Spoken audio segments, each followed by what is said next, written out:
Hello, praise the Lord. இந்த நாளுக்கான வேத வசனம் 1 கொரிந்தியர் ஹலோ, பிரைஸ் த லார்ட்.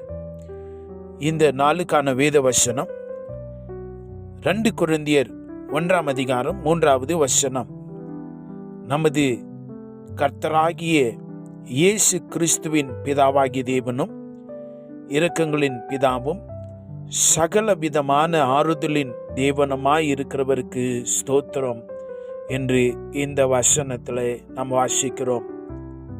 நம்முடைய தேவன் மிகுந்த இரக்கங்களினாலே நிறைந்தவர். அவர் இரக்கங்களுக்கு பிதா என்று வாசிக்கிறோம். அது மட்டுமல்ல, நமக்கு சகலவிதமான கஷ்டத்திலும் வழிகளிலும் நம்மை ஆறுதல் படுத்துகிறவராய் இருக்கிறார் என்று சொல்லி இந்த வார்த்தை சொல்லுகிறது. அவருடைய குணாதிசயம் நமக்கு இரக்கம் செய்வதாய் இருக்கிறது. அவருடைய இரக்கம் நம்மை ஆறுதல் படுத்துகிறதாய் இருக்கிறது.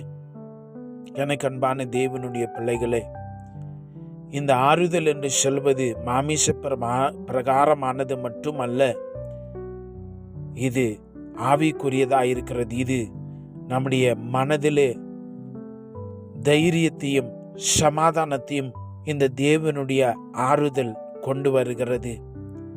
இந்த தேவனுடைய ஆறுதலினாலே நாம் வழிகளையும் வேதனைகளை மறந்து நாம் தைரியமாய் இந்த உலகத்திலே வாழ முடியும். நம் மீது அவ்வளவு இரக்கங்களை அவர் வைத்திருக்கிறார். He is God of all mercies. He is God of all comfort.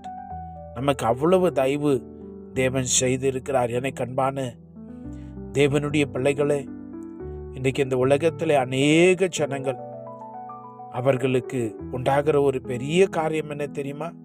இந்த எமோஷனல் ஹர்ட், மனதில் உண்டாகிற வலிகளையும் வேதனைகளையும் மறக்க முடியாமல், மன்னிக்கவும் முடியாமல், அதை தங்களுடைய மனதிலிருந்து விட்டுவிட முடியாமல் இந்த உலகத்தில் என்னென்னவோ செய்து கொண்டிருக்கிறார்கள். இந்த உலகத்தில் அதுக்கு மருந்து உண்டா, வழி உண்டா என்று கேட்டால் இல்லை. இந்த இயேசு ராஜாவிடத்தில் மட்டுமே அதுக்கு வழி உண்டு. அந்த இரக்கங்களின் தேவனிடத்திலே அதுக்கு மருந்து உண்டு. அவர் தான் நம்மை ஆறுதல் படுத்துகிறார்.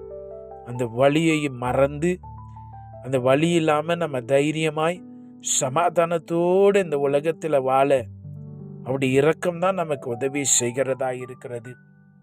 இந்த வார்த்தைகளை கேட்டுக்கொண்டிருக்கிற வாழ்க்கையில கூட உங்களுடைய மனதிலே have you come across some emotional disturbance?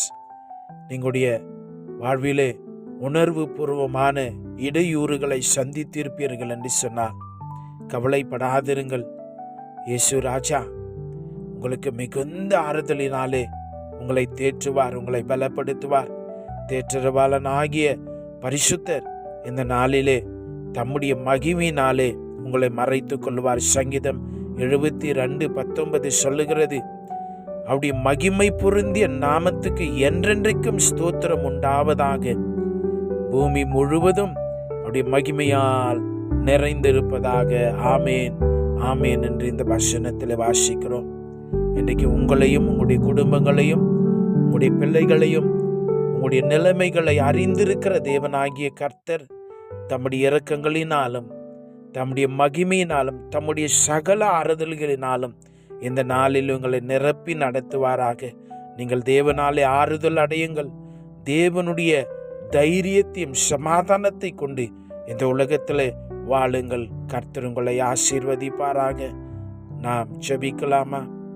சகல இரக்கங்களின் பிதாவே, உம்முடைய இரக்கங்களுக்கு முடிவில்லையே, உம்மை நாங்கள் ஸ்தோத்திரிக்கிறோம்.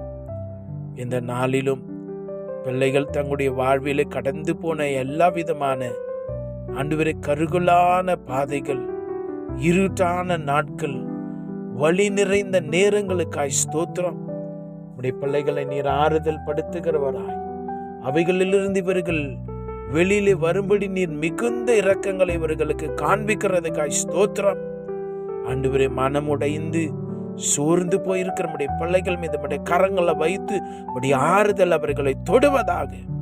பயங்கள் விலகி தைரியமாகட்டும். ஆண்டவரே, சமாதானம் இவர் எண்ணங்களையும் சிந்தைகளையும் நிரப்பும்படியாய் ஜெபிக்கிற ராஜா. இந்த வார்த்தைகளை கேட்டுக்கொண்டு பிள்ளைகளை நிரபிதமாகவே ஆசீர்வதிக்கிறதுக்காய் நன்றி. எல்லா துதி ஸ்தோத்திரங்களை உமக்கே நாங்கள் ஏறெடுக்கிறோம். இயேசு கிறிஸ்துவின் அற்புதமான நாமத்தில் ஜெபிக்கிறோம் பிதாவே. ஆமென். God bless you.